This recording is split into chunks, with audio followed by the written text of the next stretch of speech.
Hello students. तो आज है हमारा day 11 of JEE 40 day crash course series और आज का हमारा टॉपिक है सॉल्यूशंस। तो ये है डिस्क्लेमर। तो सबसे पहले हम देखते हैं कि हम आज के लेक्चर में कौन कौन से टॉपिक्स कवर करेंगे। तो सबसे पहले हम बात करेंगे एजियोट्रॉप्स के बारे में, उसके बाद हम बात करेंगे हेनरीज लॉ के बारे में, उसके बाद हम देखेंगे राउल्स लॉ जो कि एक स्पेशल केस है हेनरीज लॉ का, उसके बाद हम बात करेंगे कोलिगेटिव प्रॉपर्टीज के बारे में, उसके बाद हम देखेंगे relative lowering of vapour pressure, फिर हम देखेंगे एलिवेशन इन बॉइलिंग पॉइंट, उसके बाद हम देखेंगे डिप्रेशन इन फ्रीजिंग पॉइंट, फिर हम बात करेंगे ऑस्मोसिस और ऑस्मोटिक प्रेशर की, उसके बाद हम देखेंगे अब नॉर्मल मोलर मासेस, फिर वेंट ऑफ फैक्टर और लास्ट में हम देखेंगे modified expressions of colligative properties.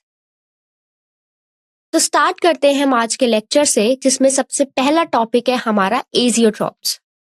तो एजियोट्रॉप्स क्या होता है? जब दो लिक्विड्स का मिक्सचर एक कांस्टेंट टेम्परेचर पर बॉईल करता है और डिस्टिलेशन के दौरान उसका कॉम्पोजिशन चेंज नहीं होता है, तो ऐसे मिक्सचर्स को हम एजियोट्रॉप्स कहते हैं। अब जो एजियोट्रॉप्स हैं ये दो तरीके के होते हैं। सबसे पहला है मिनिमम बॉइलिंग एजियोट्रॉप्स। तो मिनिमम बॉइलिंग एजियोट्रॉप्स क्या होता है? ये एजियोट्रॉप्स उन लिक्विड पेयर से बनते हैं जो आइडियल बिहेवियर से पॉजिटिव डेविएशन दिखाते हैं। तो क्या याद रखना है? ये दिखाते हैं positive deviation from ideal behaviour. इसका मतलब है कि मॉलिक्यूल्स के बीच इंटरैक्शन वीक होती है, जिसकी वजह से मिक्सचर का बॉइलिंग पॉइंट दोनों प्योर कंपोनेंट से कम होता है। ठीक है, इसके एग्जांपल्स है जैसे कि इथेनॉल वाटर या फिर इथेनॉल वाटर या फिर ईथर एसीटोन या फिर वाटर मीथेनॉल। ठीक है, अब अगर हम बात करते हैं दूसरे टाइप की जो कि है मैक्सिमम बॉइलिंग एजियोट्रॉप्स, तो ये एजियोट्रॉप्स उन लिक्विड पेयर से बनते हैं जो आइडियल बिहेवियर से नेगेटिव डेविएशन दिखाते हैं। तो इसका मतलब है कि मॉलिक्यूल्स के बीच इंटरेक्शन स्ट्रॉन्ग होता है, जिसकी वजह से मिक्सचर का बॉइलिंग पॉइंट दोनों प्योर कंपोनेंट से ज्यादा होता है। ठीक है, जैसे कि एग्जांपल्स हैं, अगर हम ले water 20.22% by mass plus hydrochloric acid, या फिर हम ले एसीटोन प्लस क्लोरोफॉर्म, या फिर वाटर प्लस नाइट्रिक एसिड। ठीक है, तो एजियोट्रॉप्स का बॉइलिंग पॉइंट मिक्सचर के कंपोनेंट के बॉइलिंग पॉइंट से या तो कम होता है, उसको मिनिमम बॉइलिंग एजियोट्रॉप्स बोलते हैं, या तो ज्यादा होता है और हम उसको मैक्सिमम बॉइलिंग एजियोट्रॉप्स बोलते हैं, जो कि मॉलिक्यूलर इंटरेक्शंस पर डिपेंड करता है। ठीक है, तो आपको पता होना चाहिए एजियोट्रॉप्स क्या होता है और इन दोनों एजियोट्रॉप्स के टाइप के बारे में। अब हम बात करते हैं हेनरीज लॉ की। तो हेनरीज लॉ कहता है कि अगर टेम्परेचर कांस्टेंट हो तो किसी गैस की सॉल्युबिलिटी लिक्विड में डायरेक्टली प्रोपोर्शनल होती है उस गैस के पार्शियल प्रेशर के ऊपर लिक्विड या सॉल्यूशन के सरफेस पर। मतलब जितना ज्यादा गैस का पार्शियल प्रेशर होगा उतनी ज्यादा गैस लिक्विड में डिसॉल्व होगी। तो अगर हम दूसरे शब्दों में बोले तो हम बोल सकते हैं कि गैस के वेपर फेज में पार्शियल प्रेशर, जिसको हम P से डिनोट करते हैं, वो प्रोपोर्शनल होता है गैस के मोल फ्रैक्शन के सॉल्यूशन में। ठीक है, तो यहाँ पे देखो स्टेटमेंट क्या है, partial pressure of gas in vapour phase, ये किसके प्रोपोर्शनल है? Mole fraction of gas in the solution. ठीक है, मोल फ्रैक्शन को कैसे डिनोट करते हैं? काई से डिनोट करते हैं। ठीक है, तो यहाँ पे देखो स्टेटमेंट दी हुई है कि हम लिख सकते हैं कि ये जो पार्शियल प्रेशर ऑफ गैस है वेपर फेज में, ये डायरेक्टली प्रोपोर्शनल है किसके? काई के, जो कि मोल फ्रैक्शन ऑफ गैस है सॉल्यूशन में। ठीक है, और यहाँ पे देखो अगर हम ये प्रोपोर्शनैलिटी वाला साइन हटा दे तो हम एक कांस्टेंट यूज कर सकते हैं के और एच, जिसमें कैपिटल के और एच सब्सक्रिप्ट में लिखा है। तो पी किसके बराबर है? के एच इंटू काई, जहाँ पे ये जो के एच है ये हेनरीज लॉ कांस्टेंट होता है। ठीक है, अब एक इंपॉर्टेंट बात यह है कि अगर हेनरीज लॉ कांस्टेंट KH ज्यादा होगा तो उस गैस की सॉल्युबिलिटी लिक्विड में कम होगी गिवन प्रेशर पर। तो KH जितना बड़ा, गैस की सॉल्युबिलिटी उतनी ही कम होगी। ठीक है, तो हेनरीज लॉ पता होना चाहिए क्या है, इसका मैथमेटिकल एक्सप्रेशन, और ये वैल्यू जो एक इंपॉर्टेंट चीज मैंने आपको अभी बताई कि KH जितना बड़ा, गैस की सॉल्युबिलिटी उतनी ही कम होगी। अब हम राउल्स लॉ और हेनरीज लॉ के बीच का कनेक्शन समझते हैं। ठीक है, तो राउल्स लॉ है as a special case of Henry's law. ठीक है, तो यहाँ पे देखो, सबसे पहले राउल्स लॉ क्या कहता है। राउल्स लॉ कहता है कि किसी सोल्यूशन में जब एक कंपोनेंट वोलाटाइल होता है तो उसका वेपर प्रेशर उसके मोल फ्रैक्शन के प्रोपोर्शनल होता है। ठीक है, और इसको कैसे लिखते हैं, PI इज इक्वल टू काई आई इंटू PI नॉट, जहां पे ये जो आप PI देख रहे हो ये वेपर प्रेशर है कंपोनेंट का, काई यहाँ पे क्या है, मोल फ्रैक्शन है, और PI नॉट क्या है, प्योर कंपोनेंट का वेपर प्रेशर है। ठीक है, तो ये राउल्स लॉ ने कहा था। ठीक है, अब हेनरीज लॉ ने क्या बोला था कि जब गैस किसी लिक्विड में डिसॉल्व होता है तो उसका पार्शियल प्रेशर उस गैस के मोल फ्रैक्शन के प्रोपोर्शनल होता है। ठीक है, मतलब P किसके बराबर होगा, KH इंटू काई, जहाँ पे P क्या है, ये पार्शियल प्रेशर है गैस का। ठीक है, KH क्या है यहाँ पे, ये प्रोपोर्शनैलिटी कांस्टेंट है। ठीक है, या फिर हम इसको बोल सकते हैं हेनरीज कांस्टेंट बोलते हैं, और काई क्या है, ये मोल फ्रैक्शन है गैस का सोल्यूशन में। तो ये बोला था राउल्स लॉ ने और ये बोला था हेनरीज लॉ ने। तो यहाँ पे देखो, अगर हम इन दोनों लॉस को कंपेयर करते हैं तो दोनों में जो प्रेशर है वो डायरेक्टली प्रोपोर्शनल है मोल फ्रैक्शन से। तो यहाँ पे देखो क्या लिखा है, अगर हम कंपेयर करते हैं इक्वेशन राउल्स लॉ और हेनरीज लॉ की, तो हम देख सकते हैं कि जो पार्शियल प्रेशर है वोलाटाइल कंपोनेंट का वो डायरेक्टली प्रोपोर्शनल है किसके, उसके मोल फ्रैक्शन के उस सोल्यूशन में। ठीक है, तो यहां से सिर्फ डिफरेंस क्या है, डिफरेंस है सिर्फ KH का जो प्रोपोर्शनैलिटी कांस्टेंट है। राउल्स लॉ में देखो क्या है, राउल्स लॉ में PI नॉट है। ठीक है, और हेनरीज लॉ में क्या है, ये KH है। ठीक है, इसका मतलब ये है कि राउल्स लॉ हेनरीज लॉ का एक स्पेशल केस है जहां हेनरीज कांस्टेंट जो KH है वो किसके इक्वल होता है, वो इक्वल होता है प्योर कंपोनेंट के वेपर प्रेशर के, जो कि है PI नॉट के। तो अगर एक गैस वेपर प्रेशर के बराबर बिहेव करे तो हम राउल्स लॉ को हेनरीज लॉ का स्पेशल केस मानते हैं। ठीक है, तो ये है राउल्स लॉ और हेनरीज लॉ के बीच का हमारा कनेक्शन। अब हम आगे देखते हैं कोलिगेटिव प्रॉपर्टीज के बारे में। ठीक है, तो कोलिगेटिव प्रॉपर्टीज वो होती है जो सिर्फ सल्यूट पार्टिकल्स के नंबर पर डिपेंड करती हैं, उनके नेचर पर नहीं। मतलब चाहे सल्यूट का टाइप कोई भी हो, अगर पार्टिकल्स की वैल्यू सेम है तो कोलिगेटिव प्रॉपर्टीज भी सेम होंगी, क्योंकि ये सिर्फ किस पे डिपेंड कर रही है, नंबर ऑफ पार्टिकल्स पे डिपेंड कर रही है। ठीक है, तो कुछ कॉमन एग्जांपल्स है कोलिगेटिव प्रॉपर्टीज के, जैसे कि relative lowering of vapour pressure, depression in freezing point, elevation in boiling point, या फिर ऑस्मोटिक प्रेशर। तो ये सभी एग्जांपल है कोलिगेटिव प्रॉपर्टीज के। ठीक है, तो यहाँ पे देखो, अब ध्यान देने वाली बात ये है कि अगर अलग अलग सॉल्यूशंस में सेम मोलर कंसंट्रेशन हो और सॉल्यूट्स नॉन इलेक्ट्रोलाइट हो तो कोलिगेटिव प्रॉपर्टी की वैल्यू सबके लिए सेम होगी। ठीक है, ये चीज ध्यान में रखनी है। अब अगर हम सेम सॉल्यूट की अलग अलग मोलर कंसंट्रेशन हो, ठीक है, हमारे पास सेम सॉल्यूट है और सेम सॉल्यूट की अलग अलग मोलर कंसंट्रेशन है, तो कोलिगेटिव प्रॉपर्टीज की वैल्यू ज्यादा कॉन्सेंट्रेटेड सॉल्यूशन के लिए ज्यादा होगी। अगर मोलर कंसंट्रेशन सेम हो लेकिन सॉल्यूट अलग अलग नॉन इलेक्ट्रोलाइट हो तो कोलिगेटिव प्रॉपर्टी सबके लिए सेम रहेगी। लेकिन अगर मोलर कंसंट्रेशन अलग हो और सॉल्यूट सेम हो तो कोलिगेटिव प्रॉपर्टी चेंज होगी और ज्यादा कंसंट्रेटेड सॉल्यूशन के लिए ये वैल्यू ज्यादा होगी। ठीक है, तो जब हम अलग अलग सॉल्यूट्स लेते हैं लेकिन उनका परसेंट स्ट्रेंथ जो है वो सेम होता है, ठीक है, सेम परसेंट स्ट्रेंथ है, तो कॉलिगेटिव प्रॉपर्टीज उस सल्यूट के लिए ज्यादा होंगी जिसका मॉलिक्यूलर वेट सबसे कम हो। इसीलिए कॉलिगेटिव प्रॉपर्टीज का मेन फोकस होता है सल्यूट पार्टिकल्स की क्वांटिटी पर, ना कि उसके केमिकल नेचर पर। ठीक है, तो ये बात आपको कॉलिगेटिव प्रॉपर्टीज के बारे में ध्यान में रखनी है। अब हम बात करते हैं इसके पहले टाइप की, जिसमें है relative lowering of vapour pressure. ठीक है, तो अब देखो, जब हम किसी सॉल्यूशन में नॉन वोलेटाइल सॉल्यूट ऐड करते हैं तो उसका जो वेपर प्रेशर होता है वो कम हो जा उसके वेपर प्रेशर का क्या होता है, सबसे पहले ये देखो। तो सबसे पहले नॉन वोलेटाइल सॉल्यूट का मतलब है वो सॉल्यूट जो इजीली वेपर नहीं बनता है। तो जब ऐसे सॉल्यूट को सॉल्वेंट में मिलाते हैं तो प्योर सॉल्वेंट का वेपर प्रेशर कम हो जाता है।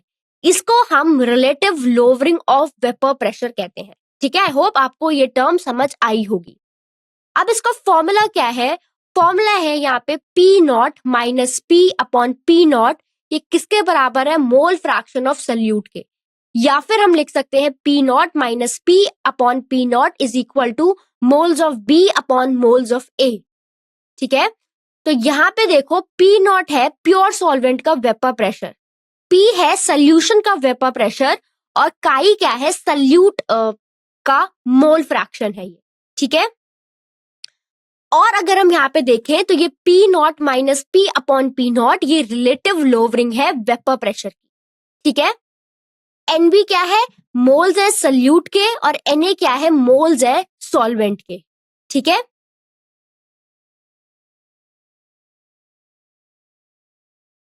तो अब एक चीज आपको याद रखनी है कि ये फॉर्मूला डाइल्यूट सॉल्यूशंस के लिए वैलिड है जहां सॉल्यूट के मोल्स सॉल्वेंट के मोल से बहुत कम है।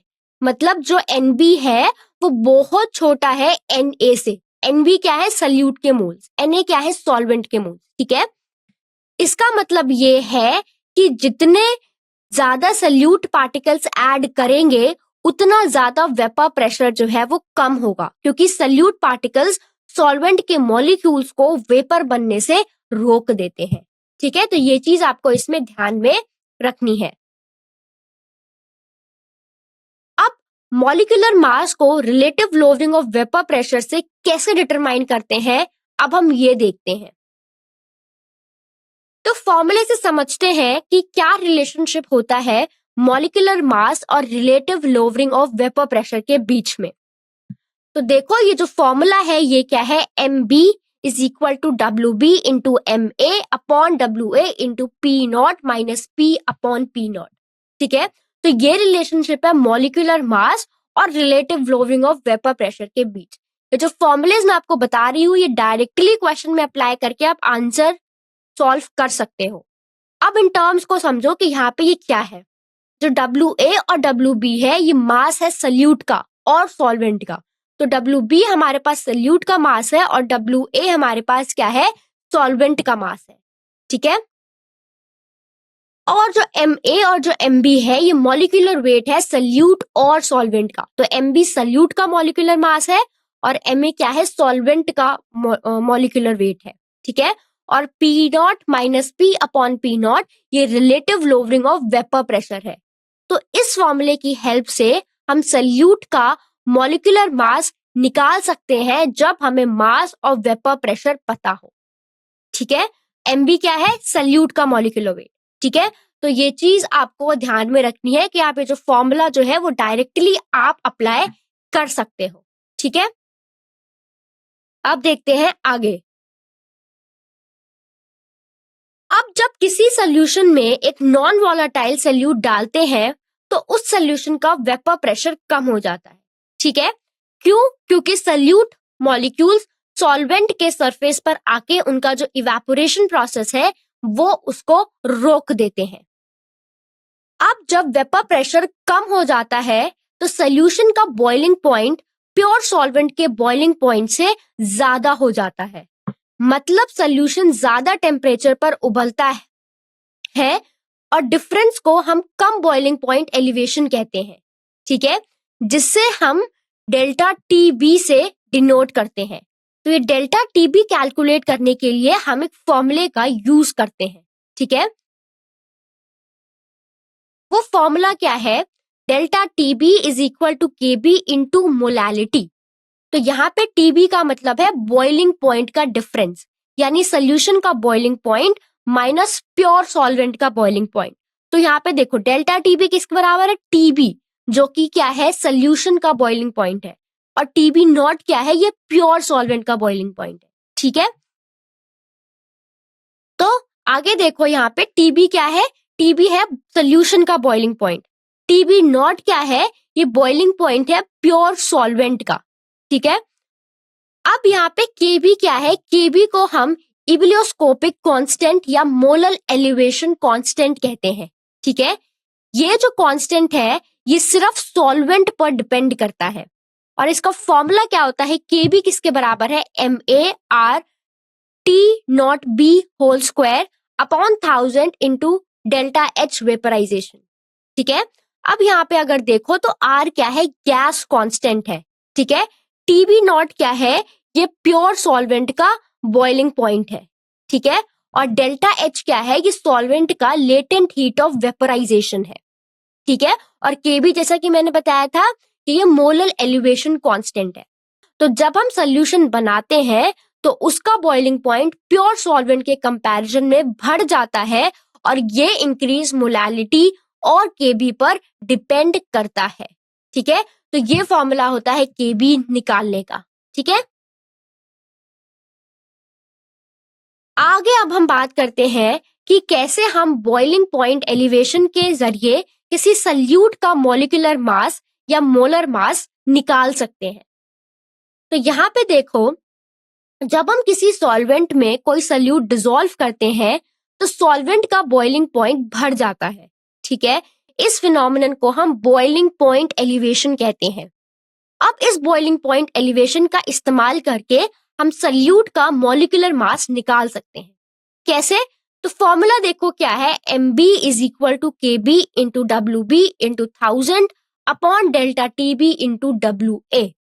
तो यहाँ पर Mb मतलब है सल्यूट का मॉलिक्यूलर मास, Kb क्या है, मोलर एलिवेशन कांस्टेंट या boiling point elevation constant of solvent, WB क्या है, ये वेट है सल्यूट का ग्राम्स में, डेल्टा TB क्या है, ये बॉइलिंग पॉइंट एलिवेशन है। ठीक है, मतलब actual boiling point minus pure solvent का बॉइलिंग पॉइंट। ठीक है, और WA क्या है, यहाँ पे वेट है सॉल्वेंट का ग्राम्स में। तो इस फॉर्मूले का मतलब ये है कि अगर हम सल्यूट और सॉल्वेंट के वेट जानते हैं और बॉइलिंग पॉइंट एलिवेशन मेजर कर लेते हैं तो हम सल्यूट का मॉलिक्यूलर मास आसानी से कैलकुलेट कर सकते हैं। ठीक है, और आप इस फॉर्मूले में देखोगे हम इसमें 1000 से मल्टीप्लाई इसीलिए किया जाता है ताकि वेट ग्राम्स में होने पर मोलैलिटी को सही यूनिट्स में कन्वर्ट कर सके, क्योंकि मोलैलिटी होता है मोल्स पर केजी सॉल्वेंट। ठीक है, तो ये चीज और जो फॉर्मूलेज है ये काफी इंपॉर्टेंट है और सभी को ये ध्यान में होने चाहिए। अगला हम बात करते हैं डिप्रेशन इन फ्रीजिंग पॉइंट। तो अब इसमें देखो क्या होता है, जब एक नॉन वोलेटाइल सल्यूट, मतलब ऐसा सल्यूट जो जो इजीली इवेपोरेट नहीं होता है, को किसी सॉल्वेंट में मिलाते हैं तो जो सल्यूशन बनता है उसका फ्रीजिंग पॉइंट हमेशा प्योर सॉल्वेंट से कम होता है। मतलब सॉल्यूशन फ्रीज होने के लिए ज्यादा ठंडा होना पड़ता है कंपेयर टू प्योर सॉल्वेंट। ठीक है, इसी को हम बोलते हैं फ्रीजिंग पॉइंट डिप्रेशन। ठीक है, तो अब अगर हम डाइल्यूट सॉल्यूशंस की बात करते हैं तो फ्रीजिंग पॉइंट डिप्रेशन को हम एक सिंपल फॉर्मूले से एक्सप्रेस कर सकते हैं। वो किसके बराबर है, delta TF is equal to KF into molality. तो यहाँ पे डेल्टा TF मतलब है फ्रीजिंग पॉइंट डिप्रेशन, यानी कि difference between freezing point of pure solvent और फ्रीजिंग पॉइंट ऑफ सोल्यूशन। ठीक है, तो हम इसको कैसे लिख सकते हैं, delta TF is equal to TF nought minus TF। ठीक है, और डेल्टा TF किसके बराबर है, KF इंटू मोलैलिटी। तो यहाँ पे TF नॉट क्या है, ये फ्रीजिंग पॉइंट है प्योर सॉल्वेंट का। ठीक है, और TF क्या है, ये फ्रीजिंग पॉइंट है सोल्यूशन का। KF क्या है, ये क्रायोस्कोपिक कांस्टेंट है या मोलर डिप्रेशन कांस्टेंट है। ठीक है, ये कांस्टेंट जो है वो सॉल्वेंट के नेचर पर डिपेंड करता है। अब केएफ निकालने का क्या फॉर्मूला होता है, KF is equal to MA into R T nought F square 1000 upon divided by 1000 into delta H fusion. ठीक है, तो यहाँ पे डेल्टा एच फ्यूजन क्या है, ये लेटेंट हीट ऑफ फ्यूजन है। देखो सबसे पहले MA क्या है, MA है सॉल्वेंट का मोलर मास। ठीक है, आर क्या है, आर है universal gas constant. TF not क्या है, फ्रीजिंग पॉइंट है प्योर सॉल्वेंट का केल्विन में। और डेल्टा एच फ्यूजन क्या है, ये लेटेंट हीट ऑफ फ्यूजन है, मतलब वो हीट एनर्जी जो सॉल्वेंट को सॉलिड से लिक्विड बनाने में लगती है। ठीक है, तो इस फॉर्मूले से हम केएफ निकाल सकते हैं, जो हमें बताता है कि सॉल्वेंट का फ्रीजिंग पॉइंट कितना डिप्रेस होगा गिवन मोलालिटी के लिए। ठीक है, तो ये फॉर्मूले ध्यान में होने चाहिए। तो अब हम देखते हैं फ्रीजिंग पॉइंट डिप्रेशन से मॉलिक्यूलर मास निकालने का तरीका। तो अब हम बात करते हैं कि कैसे हम फ्रीजिंग पॉइंट डिप्रेशन के थ्रू किसी सल्यूट का मॉलिक्यूलर मास फाइंड कर सकते हैं। तो जब हम किसी सल्यूट को सॉल्वेंट में डिसॉल्व करते हैं, तो सॉल्यूशन का फ्रीजिंग पॉइंट कम हो जाता है, और इस फ्रीजिंग पॉइंट डिफरेंस यानी डेल्टा टीएफ से हम सल्यूट का मॉलिक्यूलर मास निकाल सकते हैं। इसका फॉर्मूला क्या है, MB किसके बराबर है, KF into WB into 1000 upon delta TF into WA। ठीक है, तो यहाँ पे देखो कि यहाँ पे क्या है, अगर हम बात करते हैं MB की, तो MB यहाँ पे क्या है, सल्यूट का मॉलिक्यूलर मास है। ठीक है, WA क्या है, ये गिवन मास है किसका, सॉल्वेंट का, मतलब सॉल्वेंट का वेट है। WB क्या है, ये सल्यूट का वेट है। ठीक है, और डेल्टा टीएफ क्या है, फ्रीजिंग पॉइंट डिप्रेशन है, मतलब प्योर सॉल्वेंट का फ्रीजिंग पॉइंट माइनस सोल्यूशन का फ्रीजिंग पॉइंट। ठीक है, और केएफ क्या है, सॉल्वेंट का क्रायोस्कोपिक कांस्टेंट है। तो इस फॉर्मूले से अगर आपको सल्यूट और सॉल्वेंट का वेट पता है और आपने फ्रीजिंग पॉइंट का डिफरेंस मेजर किया है, तो आप इजीली सल्यूट का मॉलिक्यूलर मास जो है वो कैलकुलेट कर सकते हो। ठीक है, तो ये मेथड जो है ये काफी यूजफुल है जब हमें किसी अननोन सल्यूट का मोलर मास पता करना हो यूजिंग फ्रीजिंग पॉइंट डिप्रेशन। ठीक है, अब हम बात करते हैं ऑस्मोसिस की और ऑस्मोटिक प्रेशर की। ठीक है, तो अब हम यहाँ पे देखो ऑस्मोटिक और ऑस्मोसिस और ऑस्मोटिक प्रेशर को जब हम इसकी बात करते हैं, तो जब हम एक प्योर सॉल्वेंट को और एक सोल्यूशन को एक सेमी परमिएबल मेम्ब्रेन से अलग करते हैं, तो सॉल्वेंट मॉलिक्यूल्स अपने आप बिना किसी फोर्स के प्योर सॉल्वेंट से सोल्यूशन की तरफ फ्लो करते हैं। तो इस स्पॉन्टेनियस फ्लो को हम ऑस्मोसिस कहते हैं। ठीक है, ये सेमी परमिएबल मेम्ब्रेन ऐसी होती है जो सिर्फ सॉल्वेंट मॉलिक्यूल्स को पास होने देती है, लेकिन सल्यूट मॉलिक्यूल्स को ये रोक देती है। तो अब अगर हम चाहते हैं कि ये सॉल्वेंट का फ्लो रुक जाए, तो हम सोल्यूशन पर एक एक्सटर्नल प्रेशर अप्लाई करना पड़ता है। इस प्रेशर को हम ऑस्मोटिक प्रेशर कहते हैं। ठीक है, और ऑस्मोटिक प्रेशर का फॉर्मूला क्या होता है, pi is equal to N/V into R T. तो ऑस्मोटिक प्रेशर को हम पाई से डिनोट करते हैं। ठीक है, और N/V क्या होता है, कॉन्सेंट्रेशन होती है। ठीक है, तो N/V into R into T. ठीक है, तो यहाँ पर N क्या है, ये मोल्स है सल्यूट के, और C क्या है, मोलर कंसेंट्रेशन है, मतलब मोल्स पर लीटर में, है ना। और V क्या है, V है volume of solution in litres, और R क्या है, यहाँ पे R है हमारा यहाँ पे गैस कांस्टेंट। ठीक है, और T क्या है, T टेम्परेचर है केल्विन में। तो बेसिकली ऑस्मोटिक प्रेशर वो प्रेशर है जो हम सोल्यूशन पर लगाते हैं ताकि सॉल्वेंट का फ्लो रोक सके मेम्ब्रेन के थ्रू। ठीक है, तो अब हम रिलेशनशिप देखते हैं ऑस्मोटिक प्रेशर और मोलर मासेस के बीच में। तो pi V is equal to NRT। तो सबसे पहले ऑस्मोटिक प्रेशर का फॉर्मूला क्या है, pi into V into N into R into T। देखो pi is equal to CRT बताया था ना मैंने, C मतलब क्या होता है, N/V, तो V को मैं बस पाई वाली साइड ले गई, तो pi V is equal to NRT। ठीक है, तो पाई क्या है, ऑस्मोटिक प्रेशर है, V क्या है, वॉल्यूम है सोल्यूशन का, N है नंबर ऑफ मोल्स सोल्यूट के, R गैस कांस्टेंट है, और T टेम्परेचर है केल्विन में, ठीक है। तो इसको हम ऐसे लिख सकते हैं pi is equal to CRT। मैंने पाई इज इक्वल टू N/VRT कर दिया, तो N/V किसके बराबर है? C के बराबर है। तो C क्या है? यहाँ पे मोलर कंसंट्रेशन है, ठीक है। तो यहाँ पे देखो, अब हम सल्यूट के मोल्स की बात करें तो मोल्स हम कैसे निकालते हैं? Given mass by molar mass of solute, ठीक है। तो मोल्स का मतलब क्या होता है? Mass divide given mass divided by molar mass, ठीक है। तो अब देखो, अब हम मोलर मास को ऑस्मोटिक प्रेशर से रिलेट कैसे कर सकते हैं? इस गिवन फॉर्मूले से। तो MB किसके बराबर हो सकता है? WB into R into T upon pi V, ठीक है। तो यहाँ पे MB क्या है? सॉरी, हाँ, यहाँ पे MB क्या है? सल्यूट का मोलर मास है, ठीक है। WB क्या है? सल्यूट का वेट है, ठीक है। और R क्या है? गैस कांस्टेंट है, T टेम्परेचर है, पाई ऑस्मोटिक प्रेशर है, और V क्या है? सॉल्यूशन का वॉल्यूम है, ठीक है। तो इस तरह से अगर हमारे पास osmotic pressure, temperature, volume, solute का वेट हमें पता हो तो हम मोलर मास कैलकुलेट कर सकते हैं, ठीक है। अब हम कुछ टर्म्स जो है वो इंपॉर्टेंट है। तो जब दो सॉल्यूशंस के पास सेम ऑस्मोटिक प्रेशर हो और सेम टेम्परेचर हो तो उन्हें हम आइसोटोनिक सॉल्यूशंस कहते हैं, ठीक है। जब ऑस्मोटिक प्रेशर सेम हो और सेम टेम्परेचर हो तो उसको क्या सॉल्यूशंस बोलते हैं? आइसोटोनिक सॉल्यूशन, ठीक है। अब अगर हम दो सॉल्यूशंस कंपेयर करें तो जिस सॉल्यूशन का ऑस्मोटिक प्रेशर ज्यादा होगा उसको हम हाइपरटोनिक सॉल्यूशन बोलते हैं, और जिस सॉल्यूशन का ऑस्मोटिक प्रेशर कम होगा उसको हम हाइपोटोनिक सॉल्यूशन बोलते हैं।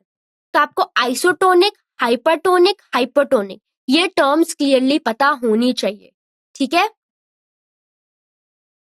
अब हम बात करते हैं किसकी? अब नॉर्मल मोलर मासेस की, ठीक है। तो अब हम देखते हैं अब नॉर्मल मोलर मासेस क्या होता है। तो जब हम किसी सल्यूट का मोलर मास मेजर करते हैं तो कभी कभी हमें एक्सपेक्टेड या नॉर्मल वैल्यू से अलग वैल्यूज मिलती हैं। तो अगर मोलर मास एक्सपेक्टेड से या तो कम हो या ज्यादा हो तो हम अब नॉर्मल मोलर मास कहते हैं, ठीक है। अब ये अब नॉर्मल मोलर मासेस क्यों होते हैं? इसके हमारे पास दो मेन रीजंस होते हैं। सबसे पहला रीजन है एसोसिएशन। तो जब मॉलिक्यूल सॉल्यूशन में मिलके एक दूसरे के साथ जुड़ जाते हैं तो टोटल पार्टिकल्स की वैल्यू कम हो जाती है। इस वजह से कॉलिगेटिव प्रॉपर्टीज जैसे कि फ्रीजिंग पॉइंट, डिप्रेशन या ऑस्मोटिक प्रेशर ये कम हो जाता है। क्यों? क्योंकि पार्टिकल्स जो हो गए वो कम हो गए। क्योंकि मैंने बताया था कॉलिगेटिव प्रॉपर्टीज पार्टिकल्स के ऊपर डिपेंड करती है, नंबर ऑफ पार्टिकल्स के ऊपर, ना कि उनके नेचर के ऊपर, है ना। दूसरा फैक्टर क्या है? डिसोसिएशन। तो अगर सल्यूट इलेक्ट्रोलाइट है तो वो सोल्यूशन में डिसोसिएट हो जाता है, मतलब मॉलिक्यूल्स अलग अलग आयंस में टूट जाते हैं। इससे पार्टिकल्स की जो वैल्यू है वो बढ़ जाती है और कॉलिगेटिव प्रॉपर्टीज भी बढ़ जाती है, ठीक है। तो एसोसिएशन से पार्टिकल्स कम होते हैं, प्रॉपर्टीज कम होती हैं।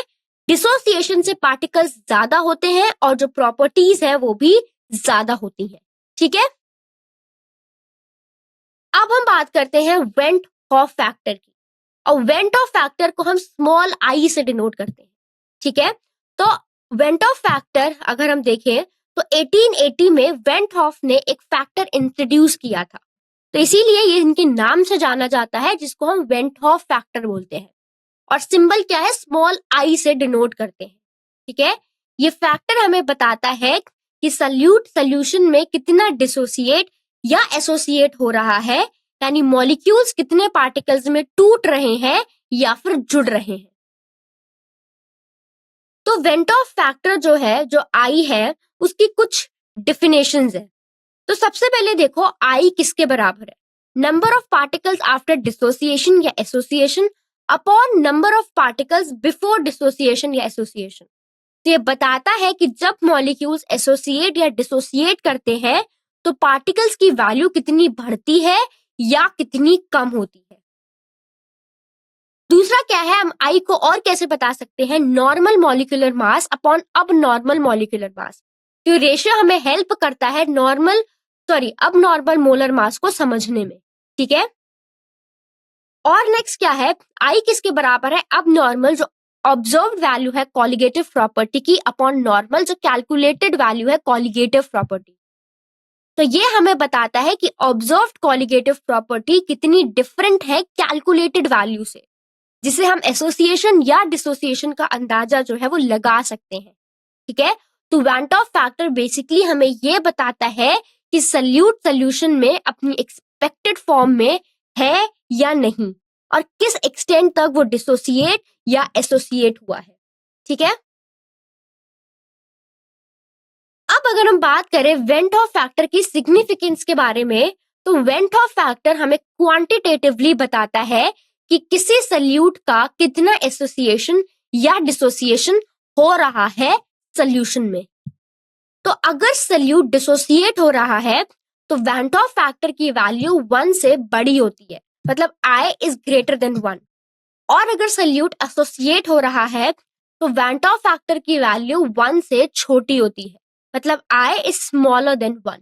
ठीक है, तो यहाँ पे अगर हम डिग्री ऑफ डिसोसिएशन की बात करें तो हम इसको अल्फा से डिनोट कर सकते हैं।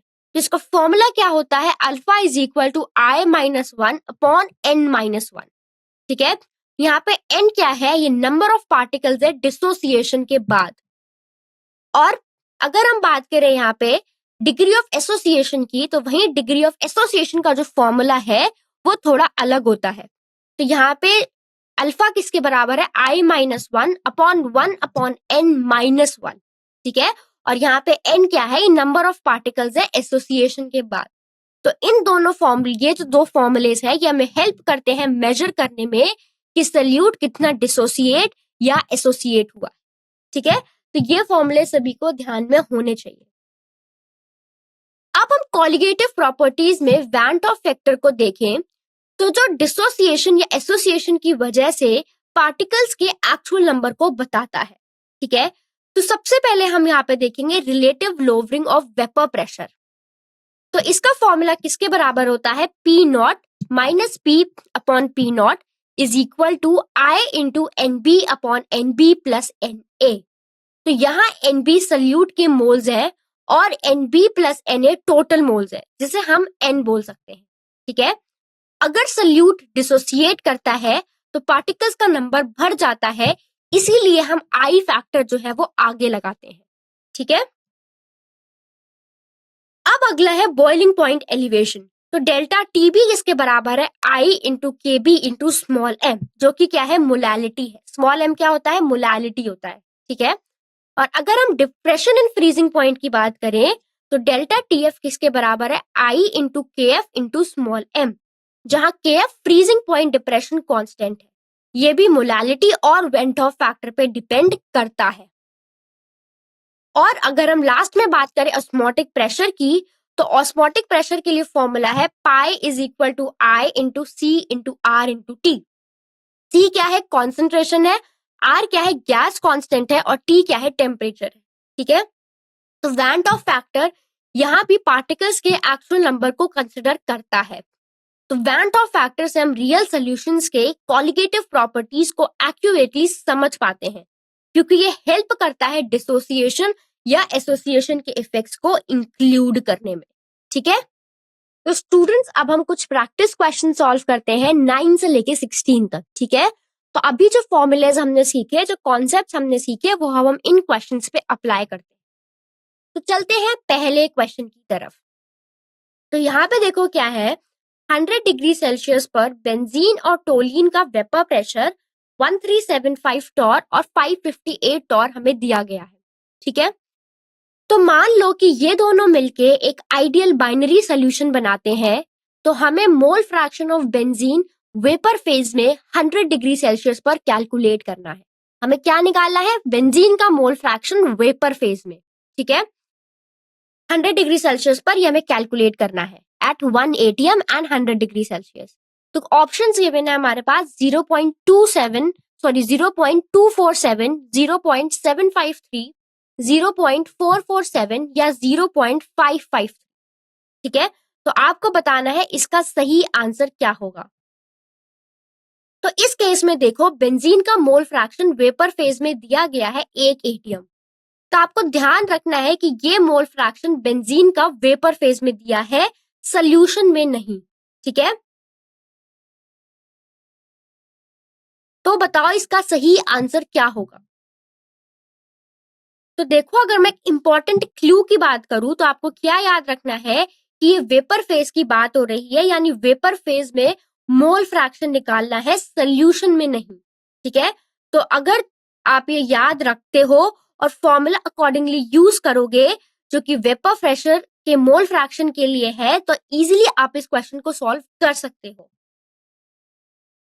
तो देखो, इसका सही आंसर है ऑप्शन नंबर सी, जो कि है 0.447। सोल्यूशन समझो।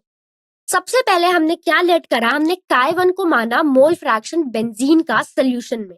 ठीक है, और 1 माइनस Chi1 को क्या माना, मोल फ्रैक्शन माना टोलीन का। ठीक है, तो Chi1 क्या है, मोल फ्रैक्शन है बेंजीन का, और 1 माइनस Chi1 क्या है, ये मोल फ्रैक्शन है किसका, टोलीन का। ठीक है, तो अब यहाँ पे देखो, अब हम राउल्स लॉ अप्लाई करेंगे। तो राउल्स लॉ क्या कहता है कि जो टोटल वेपर प्रेशर है वो दोनों कंपोनेंट्स के पार्शियल प्रेशर के वेटेड, पार्शियल प्रेशर का वेटेड सम होता है जो उनके मोल फ्रैक्शंस के हिसाब से। ठीक है, तो यहाँ पे पीटी किसके बराबर है, Chi1 into P1 not plus 1 minus Chi1 into P2 not, क्योंकि आपने टोलिन का क्या कंसिडर करा है, 1 माइनस Chi1 कंसिडर करा है ना। तो यहाँ पे देखो वैल्यूज पुट करो, तो यहाँ पे टोटल प्रेशर कितना दिया गया है, 1 atm, जो किसके बराबर है, 760 टॉर के बराबर है। ठीक है, तो पीटी की वैल्यू मैंने डाली 760।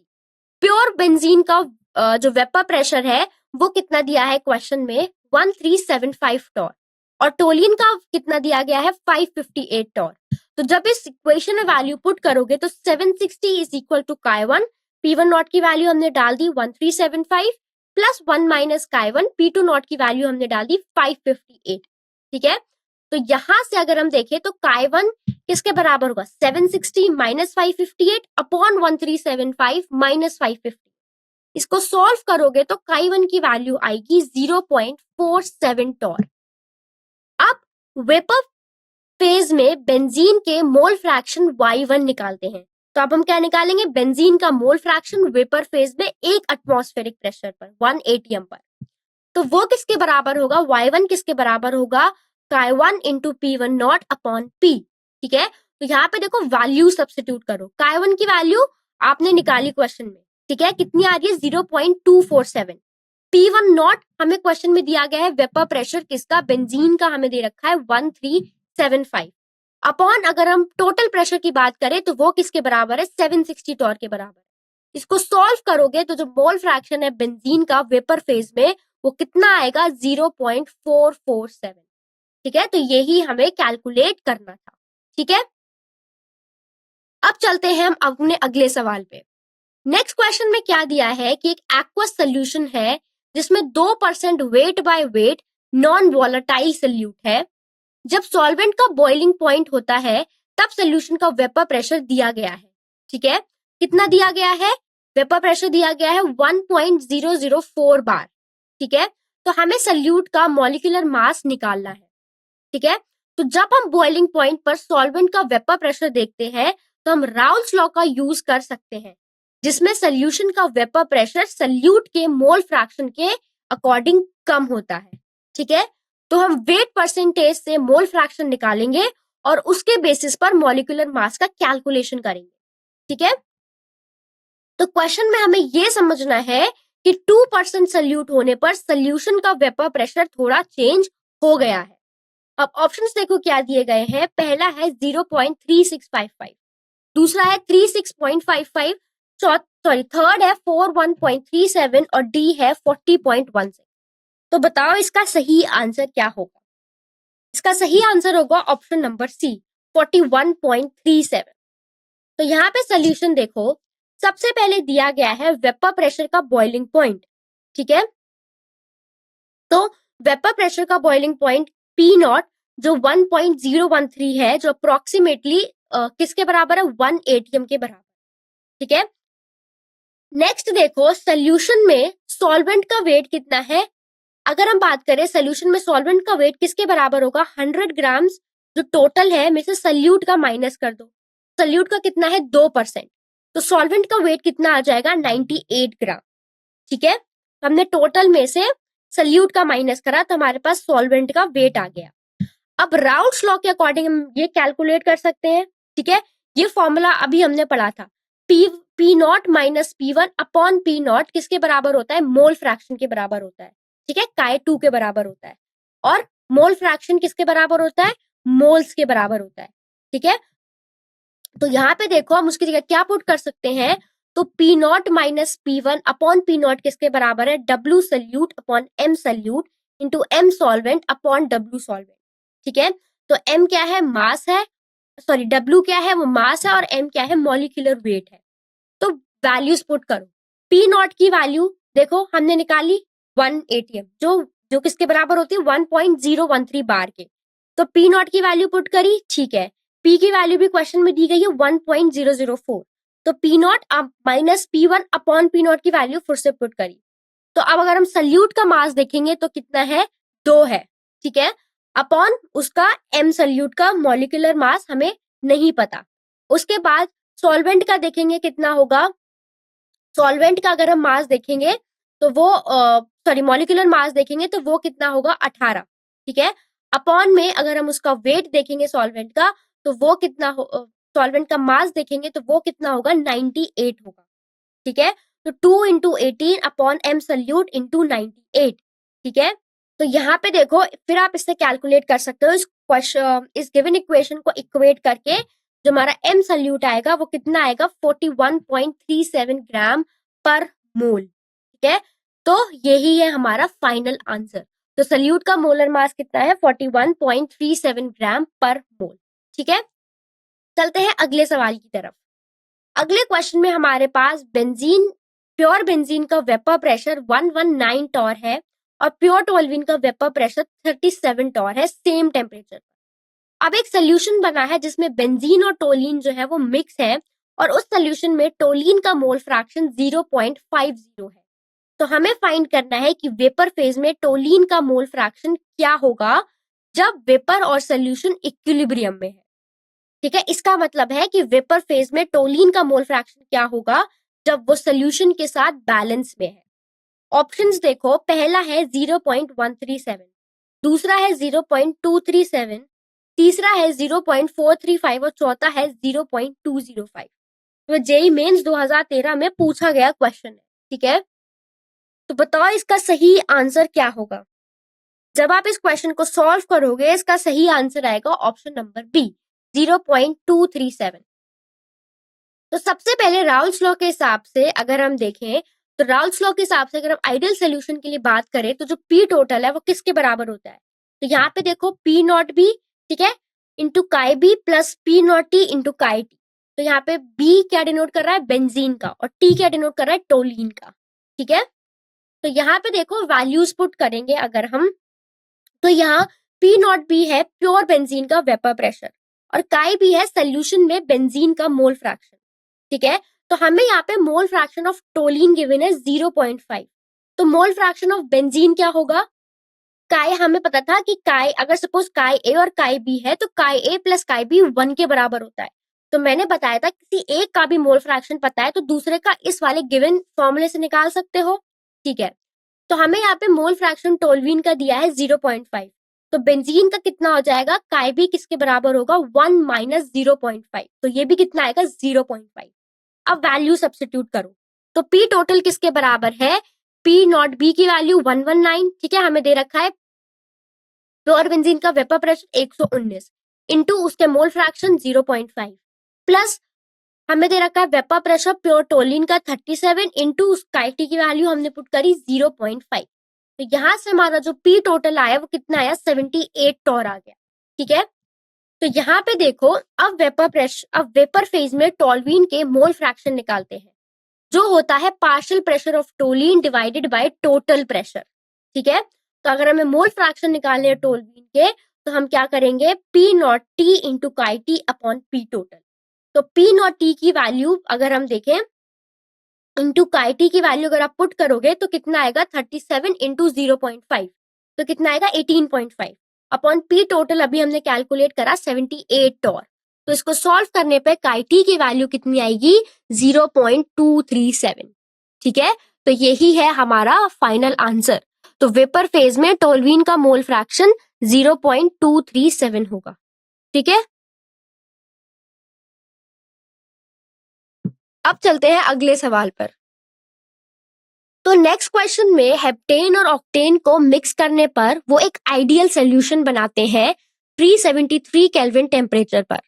तो दोनों लिक्विड्स के वेपर प्रेशर दिए गए हैं। हेप्टेन का है 105 किलो पैस्कल और ऑक्टेन का है यहाँ पे 145 किलो पैस्कल। अब हमें फाइंड करना है कि जब हम 25 ग्राम हेप्टेन और 35 ग्राम ऑक्टेन मिक्स करते हैं तब उस सोल्यूशन का वेपर प्रेशर क्या होगा।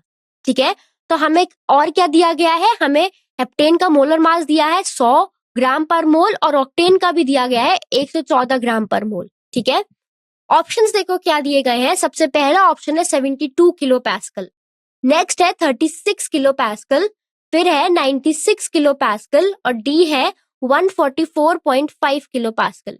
तो बताओ इसका सही आंसर क्या होगा। इस क्वेश्चन को सॉल्व करोगे, सही आंसर है option number A 72 kilo Pascal. तो देखो सबसे पहले हमारा जो क्या है, जो हमारा पी टोटल है वो किसके बराबर है, chi H into P H nought plus chi nought into P O nought. ठीक है, तो ये हेप्टेन और ऑक्टेन का है। ठीक है, तो यहाँ पे देखो सबसे पहले जो अगर हम बात करें पी टोटल मतलब टोटल प्रेशर, तो काई एच और काई नॉट है मोल फ्रैक्शन ऑफ हमारे पास हेप्टेन और ऑक्टेन। ठीक है, और P not H plus P not O है उनका स्टैंडर्ड प्रेशर।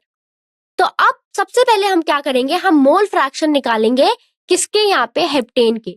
तो काई एच की वैल्यू किसके बराबर होगी, जब हम इसका मोल फ्रैक्शन निकालेंगे तो कैसे निकालते हैं, moles of heptane upon total moles, जिसमें हेप्टेन प्लस ऑक्टेन दोनों के होंगे।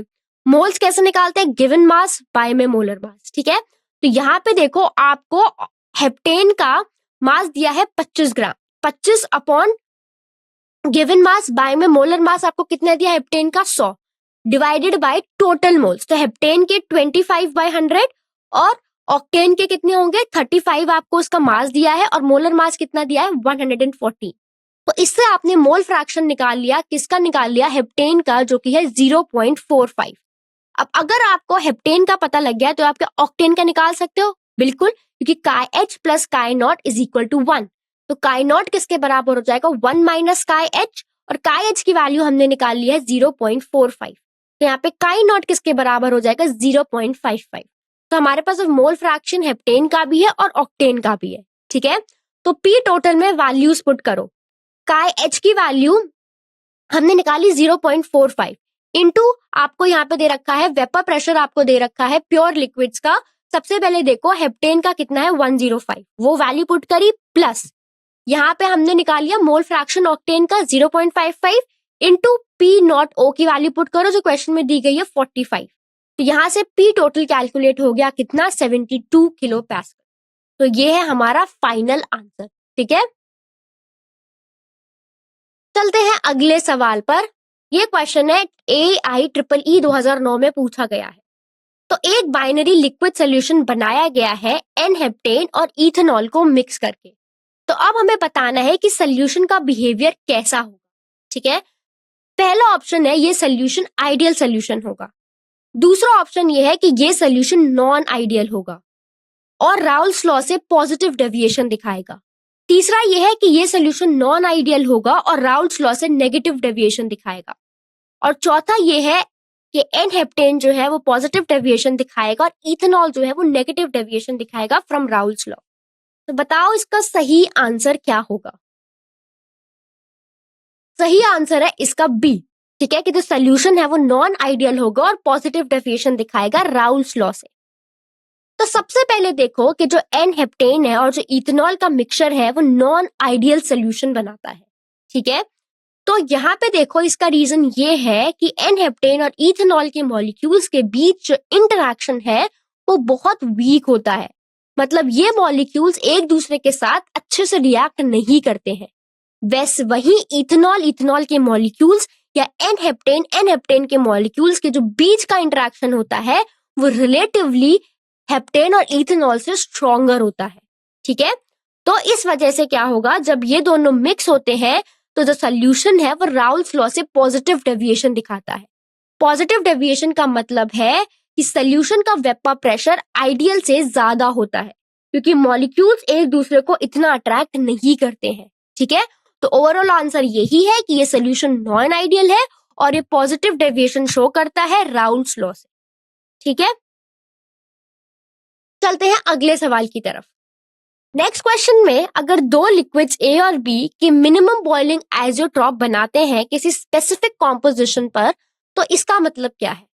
सबसे पहले ए और बी मॉलिक्यूल्स के बीच इंटरेक्शन ज्यादा स्ट्रॉन्ग है कंपेयर टू ए और बी इंटरेक्शंस। दूसरा ऑप्शन ये है कि सोल्यूशन का वेपर प्रेशर बढ़ता है क्योंकि ज्यादा मॉलिक्यूल्स ए और बी के सोल्यूशन से एस्केप कर सकते हैं। तीसरा ये है कि सोल्यूशन का वेपर प्रेशर कम होता है क्योंकि सिर्फ एक लिक्विड के मॉलिक्यूल्स कम एस्केप करते हैं। और चौथा ऑप्शन ये है कि ए बी इंटरेक्शन जो है वो कमजोर है कंपेयर टू ए बी या बी बी इंटरेक्शन।